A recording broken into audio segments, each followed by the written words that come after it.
அனைவருக்கும் என்னுடைய அன்பு வணக்கம். செல்வம் நமக்கு மிகப்பெரிய உறுதுணையாக இருக்கும்.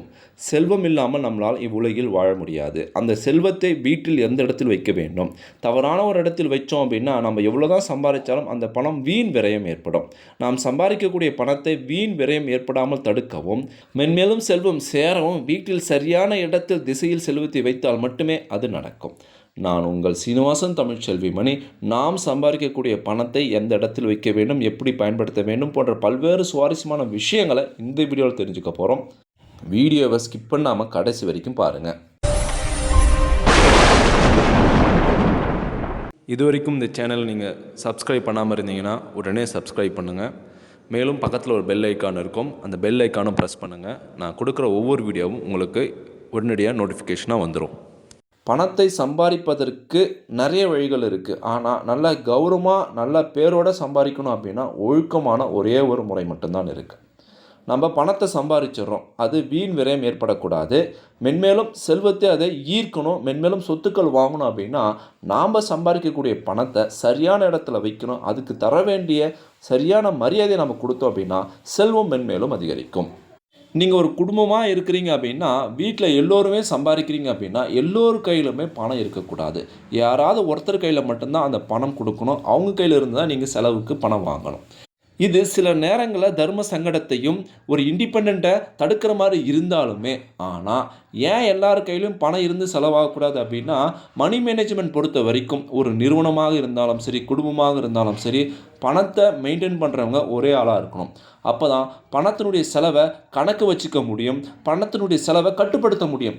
ஆளாளுக்கு சம்பாதிக்கிறாங்க, ஆளாளுக்கு செலவு பண்ணுறாங்க அப்படின்னா சேவிங்ஸ் சுத்தமாக இருக்காது. பணம் வீண் விரயம் ஏற்படும். வீட்டில் அப்பா நல்லா பொறுப்பாக இருப்பார் அப்படின்னா அப்பா கிட்டே சம்பாதிக்கவங்க எல்லாரும் பணத்தை கொடுக்கலாம். அப்படி இல்லையா, அம்மா ரொம்ப கணக்காக சிக்கனமாக இருப்பாங்க அப்படின்னா எல்லோருமே அம்மா கிட்ட பணத்தை கொடுத்து பணத்தை செலவுக்கு வாங்கிக்கலாம். வீட்டில் இதே குணத்தில் தாத்தா பாட்டி யாராவது இருந்தாங்க அப்படின்னா அவங்ககிட்ட கூட பணத்தை கொடுத்து நீங்கள் செலவுக்கு வாங்கிக்கலாம். இதில் எந்த ஒரு தவறும் இல்லை. யார் ஒருத்தர் பணத்தை ரொம்ப கவனமாகவும் சிக்கனமாகவும் செலவு பண்ணுறாங்களோ அந்த நபர்கிட்ட பணத்தை கொடுத்து வாங்கிறது வீட்டில் பண சேமிப்பை மென்மேலும் அதிகரிக்கும். பணத்தை நம்ம சம்பாதிக்கணும் அப்படின்னா மாத வருமானம் வரக்கூடிய நபர்கள் ஒவ்வொரு மாதமும் நீங்கள் சம்பாதிக்கக்கூடிய பணத்தில் ₹1 கடவுளிடம் வைத்து நீங்கள் வழிபாடு செய்ய வேண்டும். நீங்கள் எந்த மதத்தவரை சேர்ந்தவராக இருந்தாலும் சரி, உங்கள் மதத்துக்குரிய தெய்வத்தினிடம் மாத வருமானம் பெறக்கூடிய நபர்கள் அதிலிருந்து ₹1 அல்லது அந்த பணத்தை வைத்து இறை வழிபாடு செய்வதன் மூலம் பணம் மென்மேலும் அதிகரிக்கும் அப்படின்னு சொல்லப்படுது. பொதுவாகவே சைக்காலஜிக்கலாக நாம் ஒரு விஷயத்தை நன்றி சொல்லும் போதோ, ஒரு விஷயத்துக்கு நாம் கடவுளிடம் ஆசீர்வாதம் வாங்கும் போதோ அந்த விஷயத்தினுடைய பலன் சக்தி மென்மேலும் அதிகரிக்கும் என்பது பிரபஞ்சத்தின் விதி.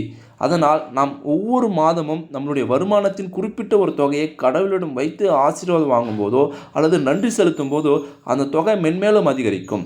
மேலும் நம்ம கடவுளிடம் பணத்தை வைத்து இந்த சம்பளம் மென்மேலும் அதிகரிக்கணும், வீண் விரயம் ஏற்படக்கூடாது அப்படின்னு நம்ம பிரார்த்தனை பண்ணோம் அப்படின்னா முடிஞ்ச வரைக்கும் வீண் விரயம் ஏற்படாமல் தடுக்கப்படும்.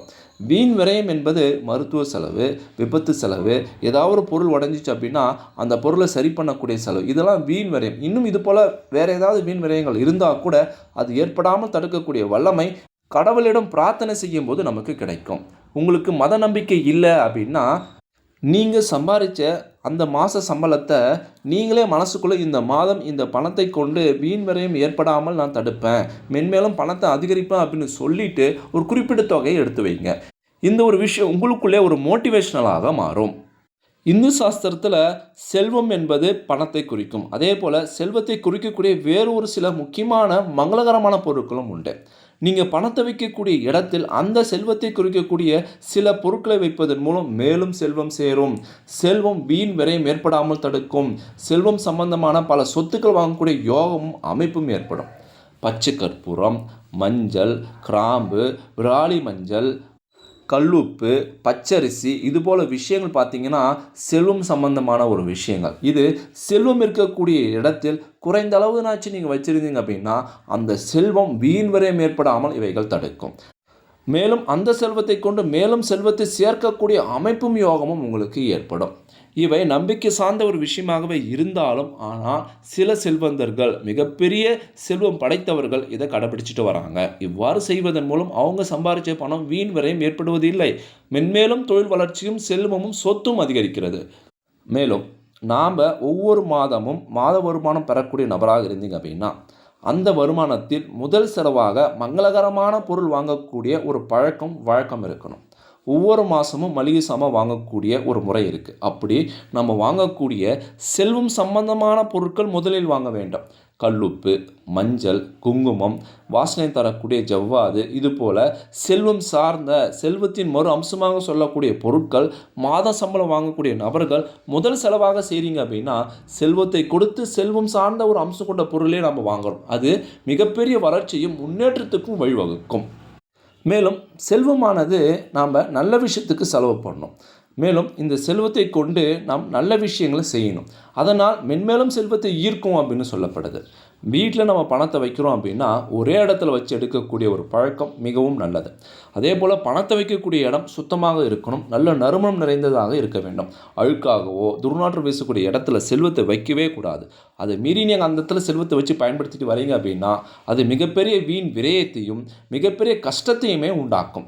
இந்து சாஸ்திரத்தில் செல்வம் என்பது மகாலட்சுமி அம்சம் கொண்டது. மகாலட்சுமி அம்சம் என்றாலே அதை சார்ந்தது தூய்மை, நல்ல நறுமணம். அந்த தூய்மையும் நல்ல நறுமணமும் அந்த இடத்துல இல்லை அப்படின்னா செல்வம் தங்காது, செல்வம் வீண் விரயம் ஏற்படும். நீங்கள் பணத்தை வச்சிருக்கக்கூடிய இடம் முடிஞ்ச அளவுக்கு தூய்மையாகவும் நல்ல நறுமணம் தரக்கூடிய வகையில் நீங்கள் பராமரிக்கணும். அவ்வாறு பராமரிச்சிங்க அப்படின்னா செல்வம் மென்மேலும் சேரும், வீண் விரயம் ஏற்படாமல் தடுக்கப்படும். வாஸ்து ரீதியில் செல்வம் எந்த திசையில் இருக்கணும் அப்படின்னு சொல்கிறாங்க அப்படின்னா வடக்கு திசை என்பது செல்வத்தின் அதிபதிகளான மகாலட்சுமி குபேரர் இருக்கக்கூடிய ஒரு திசையாக சொல்லப்படுது. வடக்கு திசையில் நீங்கள் செல்வம் வைக்கலாம். வீட்டில் அந்த அளவுக்கு அமைப்பு இல்லை அப்படின்னா செல்வத்தை வடக்கு பார்த்துனாச்சும் நீங்கள் வைக்கலாம். நீங்கள் ட்ராவை திறக்கும் போதோ பீரோவை திறக்கும் போதோ செல்வம் வடக்கு திசையை பார்க்கணும்.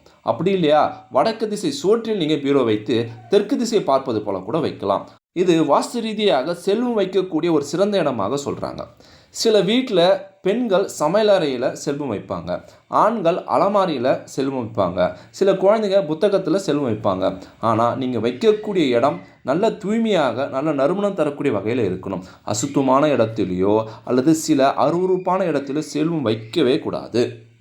நீங்கள் வாழ்க்கையில் ஒரு வீடு வாங்கணும், ஒரு கார் வாங்கணும், இல்லை குழந்தையுடைய கல்விக்கு சேர்த்து வரீங்க அப்படின்னா 101 ரூபா 11 ரூபா அப்படின்னு ஒரு குறிப்பிட்ட தொகையை ஒற்றை எண்ணிக்கையில் எடுத்து உங்களுடைய குலதெய்வத்தையோ இஷ்ட தெய்வத்தையோ மனதார பிரார்த்தனை பண்ணிவிட்டு மஞ்சள் துணியில் போட்டு கல்லுப்பு குங்குமத்தை வச்சு நல்லா இறுக்கி கட்டி பூஜை ரூமில் ஒரு இடத்துல வச்சிங்க அப்படின்னா அந்த ஒரு சிறிய தொகை உங்கள் லட்சத்திற்கு தேவையான அந்த பெருந்தொகையை சம்பாதிப்பதற்கு தேவையான ஒரு உத்வேகத்தையும் அந்த செல்வத்தை ஈர்த்து தரக்கூடிய ஒரு சக்தியும் இருக்குது.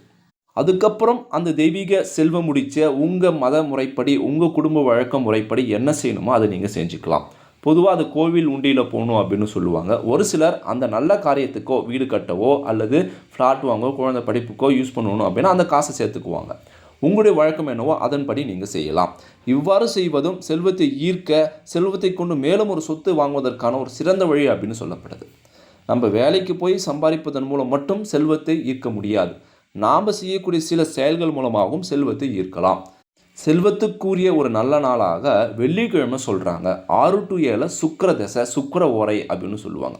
இந்த ஓரையில் செல்வம் சம்பந்தமான பொருட்களை நம்ம அடிக்கடி வாங்கணும்.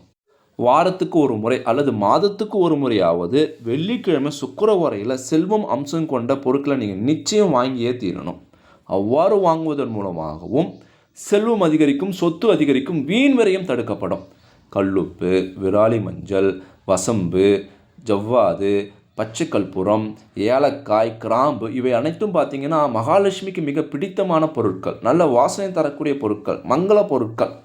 இவை நீங்கள் இந்த சுக்கிர ஓரையில் வெள்ளிக்கிழமை வாரத்துக்கு ஒரு முறை அல்லது மாதத்துக்கு ஒரு முறை கட்டாயம் தொடர்ந்து வாங்கிட்டே இருக்கீங்க அப்படின்னா நிச்சயமாக செல்வத்தில் மிக உயர்ந்த நிலைக்கு நீங்கள் வருவீங்க.